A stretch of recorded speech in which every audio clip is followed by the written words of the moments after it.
आरक्षण को लेकर आरोप प्रत्यारोप में उलझी कांग्रेस और भाजपा, आम आदमी बेजार।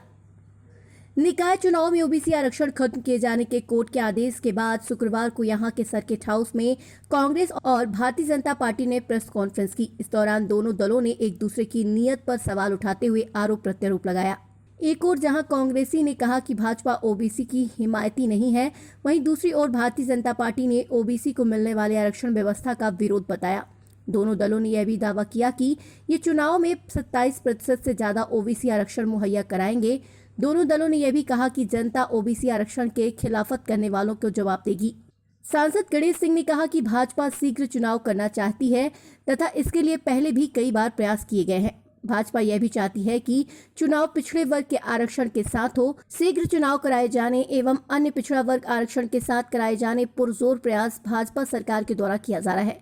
भाजपा नेताओं ने कहा कि मुख्यमंत्री शिवराज सिंह चौहान जो स्वयं अन्य पिछड़ा वर्ग से आते हैं, उन्होंने तत्काल दिल्ली जाकर उच्चतम न्यायालय उपरोक्त निर्णय में संशोधन किए जाने के लिए सॉलिसिटर जनरल से चर्चा की तथा निर्णय को संशोधित करने जाने का प्रयास भी किया जा रहा है।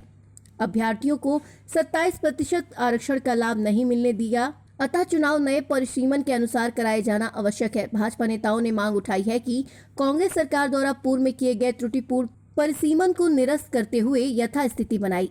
यह कांग्रेस की वह असली ओबीसी विरोधी चेहरा है जो मध्य प्रदेश विधानसभा के दस्तावेजों में सदैव के लिए साक्ष्य बन गया है।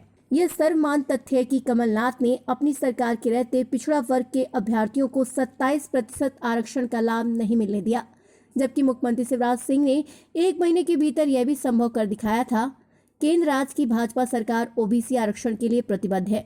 ओबीसी की केंद्रीय सूची का दर्जा बढ़ाकर उसे संवैधानिक दर्जा प्रदान किया गया है। आपने ये आरोप लगाया है कि कांग्रेस की वजह से ओबीसी का आरक्षण क्या पंचायत के और स्थानीय नगरीय निकायों के चुनाव में ओबीसी का जो आरक्षण था 27%, वो कांग्रेस की कुटिल चाल के चलते सुप्रीम कोर्ट ने उसको खत्म किया है। और ये कांग्रेस का एक षड्यंत्र था। 2019 में कांग्रेस की सरकार थी मध्य प्रदेश में, कमलनाथ जी मुख्यमंत्री थे। उस समय पर नवंबर के महीने में चुनाव ड्यू थे। जानबूझकर उन्होंने परसीमन का बहाना लेकर के चुनाव को टाला और इसके बाद फिर उनकी सरकार चली गई। फिर जब भाजपा की सरकार आई और भाजपा की सरकार ने जब चुनाव कराना चाहा, अधिसूचना जारी हो गई, नामांकन पत्र दाखिल हो गए पहले चरण के, वो कोर्ट में जाकर के उन्होंने अपने लोगों को भेज करके उसको स्टे करा दिया और उसी वजह से वो मामला चलते चलते सुप्रीम कोर्ट तक पहुंच गया। और सुप्रीम कोर्ट में उन्हीं के वकील ने, जो कांग्रेस के बड़े नेता हैं, उन लोगों ने याचिका दायर करा करके और उसके जो ओबीसी का आरक्षण तो उसको खत्म करा दिया। ये पूरी तरह से कांग्रेस के चलते हुआ जो ओबीसी का आरक्षण समाप्त हुआ है।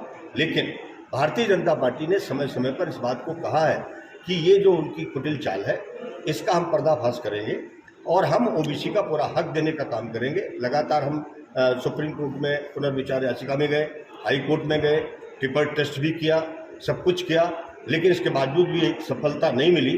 अभी फिर से रिव्यू पिटीशन दायर किया गया है। हमें पूरा उम्मीद है कि सर्वोच्च न्यायालय उस पर पुनर्विचार करेगी और ओबीसी को उनका हक देगी। कांग्रेस ने भी यही आरोप लगाया है कि बीजेपी की वजह से ऐसा हुआ है, हम भी जो है ओबीसी को हक देके 27% से ज़्यादा आरक्षण चुप रहोगे। उनके कहने और करने में फर्क है। जब वो सत्ता में थे तब उन्होंने उसको उलझाया, आज वो सत्ता में नहीं इसलिए वो ये कह रहे हैं।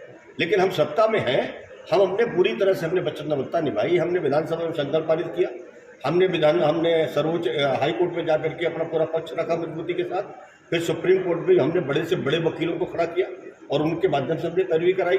सर्वोच्च न्यायालय ने जो निर्णय दिया है वो भले हमारे पक्ष में नहीं हुआ हो, लेकिन हमने पैरवी करने में कोई कमी नहीं की। सतना से ब्यूरो चीफ अहेश लारे की रिपोर्ट।